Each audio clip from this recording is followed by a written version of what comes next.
have to think these thoughts.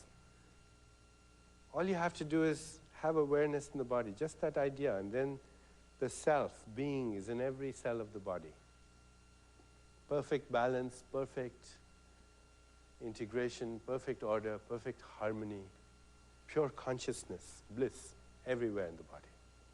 Keep your attention in the body, and you'll see it bubbles with energy, it bubbles with bliss.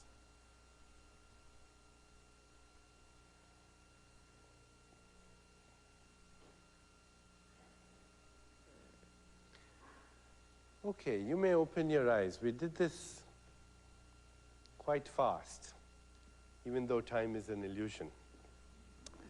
But how many people, as they, first of all, as they just watched their breath, how many people felt that even in a few minutes, as they did that, they became so relaxed that maybe they were even drifting off to sleep? How many people had that experience?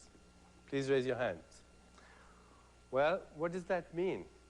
If in 2 minutes you start watching your breath and you get so relaxed, you start to drift off to sleep, what does that mean?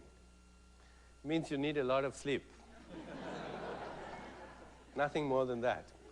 Your body is telling you, listen, give me 2 minutes, I want to sleep. You know, in this culture, a very scientific explanation of meditation is that it's the relaxation response. It's to relax. The fact is that yogis, ancient seers, the word yogi comes from the same root as the Latin word yoke, which means to unify the experience of body, mind, and spirit. And the yogis, who were the original authors of meditation, these guys were in Himalayas, in the caves, they were pretty relaxed to begin with. They weren't trying to relax. They were trying to be more alert. They were trying to eavesdrop on this cosmic mind, on this non-local field of energy and information. And of course, relaxation can be a prelude to that, but please don't think relaxation is the ultimate experience. It's the ultimate experience if we live in a hysterical and melodramatic society. But it's only the prelude to awareness. And awareness is the source of biological information and energy in everything that's alive. The same awareness that filters through this body and creates my world filters through your body and creates another world for you. Same awareness. And in order to get to that awareness, we have to learn to slip in the spaces between thoughts. And when we do that, then we eavesdrop on the software that not only runs the machinery of our own body, but the software that runs the machinery of the universe. And then from that level, if we put our attention on something, then we can activate energy and information. How many people, when they put their attention in the body, felt a little rush of energy, or some tingling, or some warmth? If you did, please raise your hands. So even in 2 minutes, imagine if you were in a cave in the Himalayas for 13 years doing this. You can use your attention and intention to bring about transformations in the body. It gives you infinite flexibility once you begin to experience your body as a bundle of energy and information, and you as the source in the spaces between thoughts as the source of energy and information. Attention is energy, intention is transformation or information. Attention and intention, these are the two components of awareness, which is biological information. And the source of this is in the gap between your thoughts. And all the technologies that are used in the healing traditions of all ancient cultures have to do with the ability to influence energy and informational states as different expressions of consciousness itself. And when you reach a point in your life, when you recognize that, then you begin to have what is called active mastery over life. Active mastery, the closest description to that is in Abraham Maslow's descriptions of the self-actualized person. In Ayurvedic tradition, we say this is the self-referral person. The self-referral person who's not bound or imprisoned by the hypnosis of social conditioning, which is, for the most part, the everyday experience of people. What we call normal in our society is actually the psychopathology of the average. A self-realized person, self-actualized person, according to ancient Vedic tradition, shows at least 10 key characteristics. Number one, their internal reference point has become the spirit, not the ego. They know from their own experience that the spirit is a real force. It may be mysterious, it may be abstract, it may be incomprehensible to most people, but because they have had a direct experience of it, it's their internal reference point. It's more real than gravity, it's more real than time.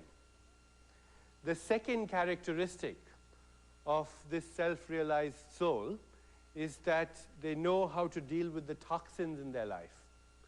The toxins that create havoc in this quantum mechanical body. This refers, of course, to toxic food and toxic drink, but also refers to toxic relationships and toxic emotions. The third characteristic of the self-realized soul is that they have shed their need for approval. It is the ego that needs approval, the ego that seeks external power, the ego that needs to control. The need to control, the need for approval, the need for external power are fear-based needs. They are compulsions that are rooted in fear and threat. The fourth characteristic of the self-realized soul is that they can use the mirror of relationship for their own evolution, knowing that those that we love and those that we hate are both mirrors of the self. We're attracted to those people in whom we see things that we want for ourselves, and we dislike those people in whom we discover traits that we're denying in ourselves. Relationship is a tool for the evolution of our consciousness. The next characteristic of the self-realized soul is that they are aware of their body as the experience of the spirit, that this body with all its sensuality and its sensuousness is part of a sensuous universe, which is full of joy, where birds sing and children play and stars glitter and flowers bloom. This is a universe that is alive with consciousness. That to be centered to the experience of the body is to find the presence of God. That if you cannot find God in a flower, if you cannot find God in a rainbow, if you cannot find God in the eyes of a human being or anything else there, in a blade of grass, you will not find God in any book of religion.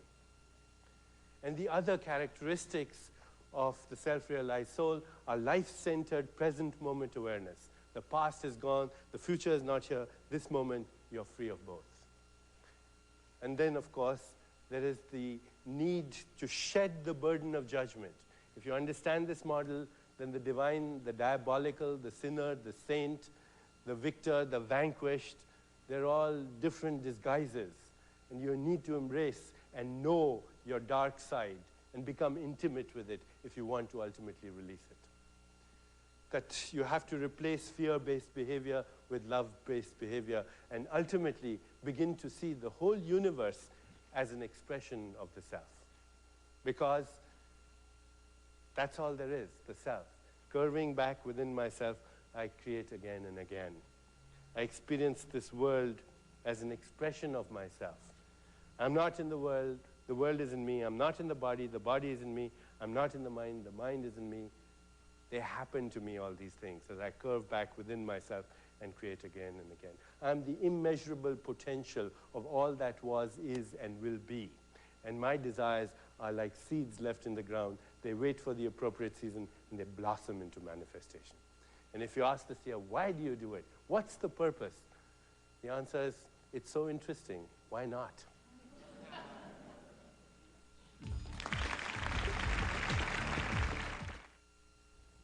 What a show.